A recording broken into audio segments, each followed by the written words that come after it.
Alright, what's going on everybody? This video is going to be talking about the build that I've been running in my most recent combo videos, and I also run this build or variation of it in the raid. So let's go ahead and get into it. Right, first thing that you're going to want to have is a damage buff somewhere. It just so happened that I was able to have a good bit of luck and get this damage buff on the melee slot, and this is a must have. You have to have a damage buff somewhere simply because the gear pieces, they proc off of crit chance. So for example, this vibranium payload, it procs off of crit chance, so you have to have a critical hit to activate the vibranium payload. Whenever you have a damage buff, the crit chance goes up by 30%. So typically my crit chance is at 32% or something like that, but right now it's at a 62%. So you have to have a damage buff somewhere on your build. If you can get it right here, that'll be perfect. And the second thing that is pretty much a must have is this power attacks with sonic damage. You're gonna want power attacks with sonic damage no matter what, and the reason why you want power attacks with sonic damage and not any other form, not any other element, is because if you have power attack with sonic damage and you have a vibranium payload on your range critical attacks, you can do one power attack and fully fill them up with sonic damage and have a vibranium payload proc at the same exact time, which will then proc this leak right here that you see. So you need to have this power attack dealing sonic damage. Second piece that I'm running is the discordant arrows, and I mentioned before, have it on the explosive arrows. Now you can have the sonic damage on another type of arrow, so let's say scatter shot, but one thing to keep in mind, if you want to fully fill an enemy with sonic immediately on every single hit, you need to have explosive arrows. If you have razor arrows or scatter shot arrows, it won't work, and this entire build is about pretty much maximizing the damage output as quickly as possible. And one of the quickest ways to maximize the damage output is through having a battery effect. Now if you don't have the discordant arrows with the explosive sonic damage on it, now you can always switch it out for another one right here, which this one is pretty good as well, and this one has the explosive arrows deal vibranium damage. The only difference between these two, both of them have payloads. The only difference is that the explosive arrows do vibranium damage on this, and on this one right here, it's the sonic damage that will the explosive arrows do sonic damage. So you can't get a battery effect from the explosive arrows on this one, but you can get a instant battery effect from one action if you wear this one right here, because you'll be dealing sonic and vibranium. But at the same time, what really matters the most is being able to get an instant battery effect just by pressing triangle or by pressing Y, and that's by having this power attack and some form of vibranium payload, and try to get it on the explosive arrows. Now the secret to this build is this Tachyon's Eye. I know I'm not dealing any type of cosmic damage, but you can see right now my crit chances my stun damage is at 80%. Now this has 60 intensity, so if I take this 60 intensity off and I replace it with one that has 59 intensity, see my stun damage percent, it went from a 60 to an 80. That's not normal. That's because this Tachyon's Eye gives you an immediate 20% intensity meter. Now you don't have to run this, but it helps out. And if your stun damage is at, I thought it was a 70%, I think it changes between elements, but if your stun damage is at an 80%, you can press triangle one time to do a power attack, and it will fully fill in a regular size enemy with the sonic damage. Now it does not work the same for every status effect, but at an 80%, one power attack just by pressing triangle one time can fully fill an enemy with the sonic damage. And so this is not a must-have piece, but you can see it gets your intensity up by 20%, even whenever you change out for another piece with the same amount of intensity on it. Now if you don't have it, you can always put anything that's a stat stuffer. Another piece that I like to wear that I have not really worn too much is this one right here, is because whenever you are sending out the leak, you're less likely to be staggered, and you can literally blow straight through enemies without them hitting you.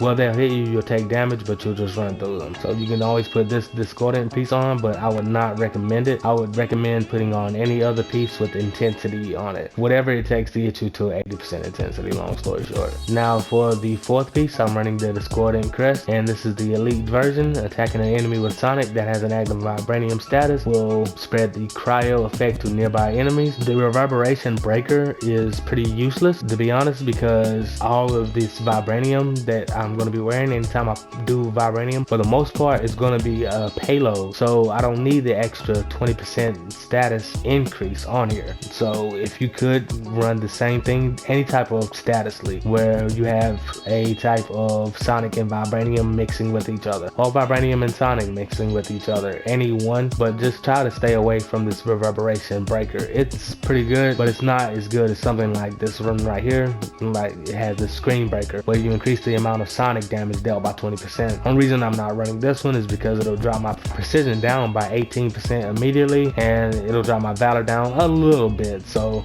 I'm not really running this one as of yet, but you probably can make a build around it. Now for the last two pieces, if you notice within all of these discording gear sets, which I only have 2 of them right now, but some people may be able to put on 3 or 4 of them, especially if you get one like this one right here where it has a dauntless damage buff. So you can always put this one on and you kind of could reverse the process, right? But anyway, none of these pieces have intensity on them.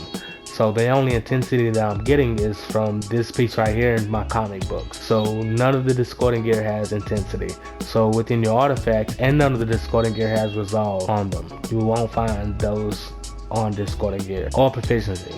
So within your artifacts, you're gonna have pretty much a god roll artifact where you have some type of proficiency or resolve or intensity. But again, I'm getting my intensity from this vest right here, so you can always do that. And you can put on some type of resolve from a Cosmic Infinity ISO. And if you don't have this Tachyon's eye right here, so let's say I put on this piece right here, this is a reactive empowerment suit, and you do have a little bit of intensity, then you're good to go. One more thing that I do a lot between the raid is I always switch out this 4th slot consistently throughout the raid. And the reason why is because this piece right here is really just a stat stuffer.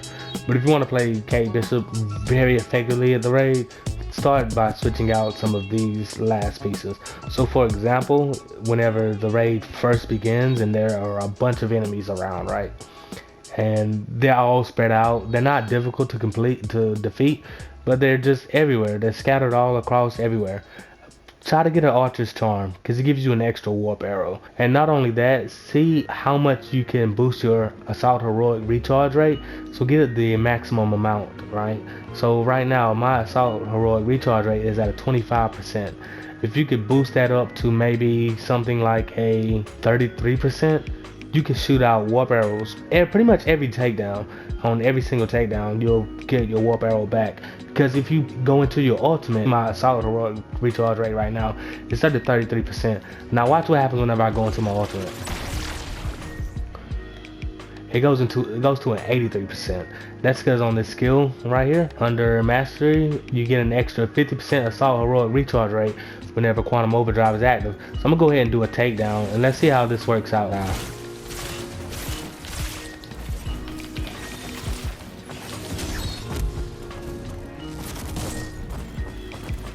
Alright, 1 takedown, 2 takedowns, got it back.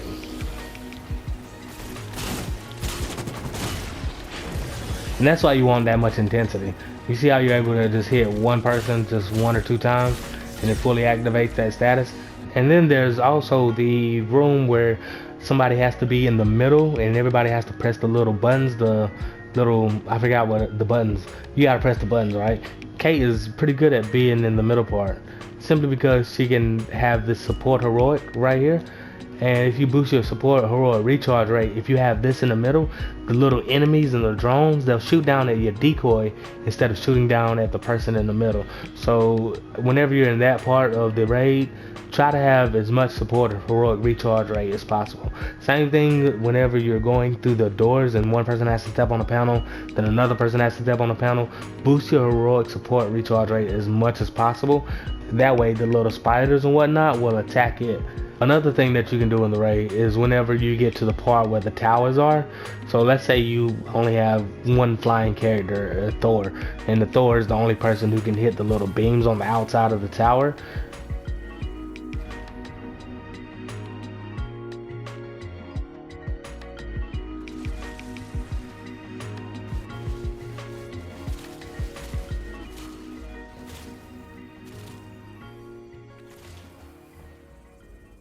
Alright, now one thing that I did want to talk about is defense. Whenever you're going into the raid, you need at least, you can get by with having a 1400 defense if you're dishing out enough damage. If you're not dishing out enough damage, if you don't know how to play as a character, if you're running with a bad team who don't know how to cycle their support heroic, I would not recommend running with 95%. I would recommend running with a little bit more than 95%. And if I was running with a squad like that who really didn't know how to, like I said, cycle out their heroics, I'll run with about 140%. Alright, now for the skills that you want to have equipped, you want this quantum field equipped. And the reason why you want this equipped is whenever you have the quantum field equipped and you have the healing light equipped, sometimes the decoy will spread a bunch of heroic or a bunch of willpower orbs at the same time. I mean multiple at the same time. So you always want to have this one on whenever you're fighting against Klaw. Just go ahead and put your decoy out and have your support heroic recharge rate as high as possible, so that way your decoy can always be out whenever Klaw is out. And as long as your decoy is out, you have willpowers for you and your teammates for the entire time. And as long as your decoy is out, you and your teammates also take 35% less damage for the entire time. So you want your decoy out as much as possible whenever you get to the Klaw fight, especially if you're struggling with it. Now for these, you know, just go for whatever you want, but go for the warp arrow. Don't go for these unless you're trying to, yeah, don't go for these. Go for the warp arrow, go for the extra one. And for this one right here, you can honestly go back and forth between any of these. To be honest, I like running this one right here. It looks cool. None of them really do that much, but this actually does a high amount of stun damage whenever you hit somebody with it, but it's so inconsistent to hit people. And this one right here, it says it does a lot of stun, but it doesn't do any stun until it detonates, and it takes way too long sometimes. For this part right here, obviously you want this quantum accelerator where assault heroics build up 50% faster. As you can see earlier, my assault heroic went from like a 23 to an 83, or 33 to an 83. And this one right here, you want a shot taker on. I've been testing all of these out right here. None of these are worth it. Go ahead and get this one, because whenever you're doing the signature attacks, and if you look at the signature attacks on the skill tree, this is one thing that you definitely need to check out. They do a high amount of stun damage, so if you can get your signature attack off as much as possible, it will immediately stun an enemy, even though you're already going to be stunning the enemy anyway if your intensity is at 80%. But with this active, then enemies won't hit you while you're doing it sometimes. It actually gives you like an iframe. I think that's what it's called. Alright, so this one right here, you want lasting impressions. Demolition arrows do an extra 10% damage, and the reason why you want that is because this build is all about demolition arrows, baby. For the range damage, you're going to want this increased stun damage from explosive arrows, because that stun damage applies directly to the stun that you see whenever you do that right there. It stuns the enemies immediately. Now do not have this one equipped, because if you equip this one right here, it will shoot a demolition arrow. If it shoots a demolition arrow, it negates the stun from this one right here. So don't have that one equipped. And for these, it all depends on how you like it. This is how I have mine set up. This is honestly, I think this is the best setup you can have for it, but to each his own. Like if you stay back and like do scatter shots a lot, like if you just sit back and do scatter shots, this one might work for you. But this isn't a scattershot build, so this one won't work for this type of template. And over on this one right here, has extra overcharge every time you defeat an enemy, simply because the raid, there's a lot of enemies, and you have the increased amount of overcharge meters gained from ranged critical attacks. And for the intrinsic overcharge, the last section of it, have this one right here where you have an increased range damage whenever you are overcharged. But like I said, the main thing about this build is, number one, try to have a damage buff. And right now my damage buff is not active, so you can see the normal stats. Not even try to have a damage buff, have a damage buff, right? Because at the end of the day, if you don't have a damage buff on this piece right here, and you do have something with Sonic on it, like this one right here, you could always equip it. Equip this one right here and change this one out right here and get a damage buff off of 16 hits, which is right here. So you can always change it out, go back and forth if you don't have a piece in the first slot with the damage buff. But have a damage buff, have intensity. If you have 80% intensity, you'll instantly battery on every single hit, and that's really it. And have a payload too. You have a payload on it. And if you have some gear within the discordant sets, then it'll be better, and it'll looks pretty dope, to be honest. If you have any type of questions or whatnot, leave it in the comments. And thank you for watching. I hope you all have a great day.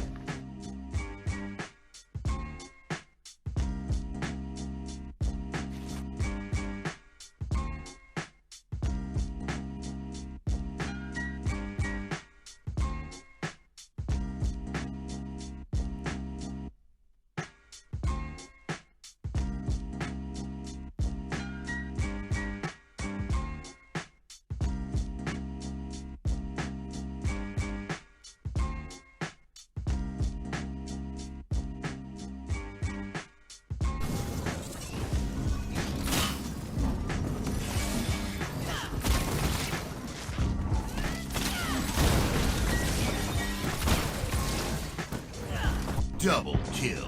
Triple kill.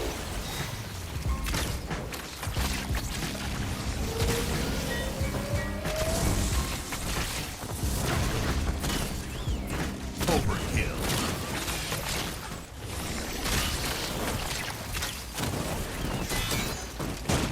Kill-tacular. Kill-trocity.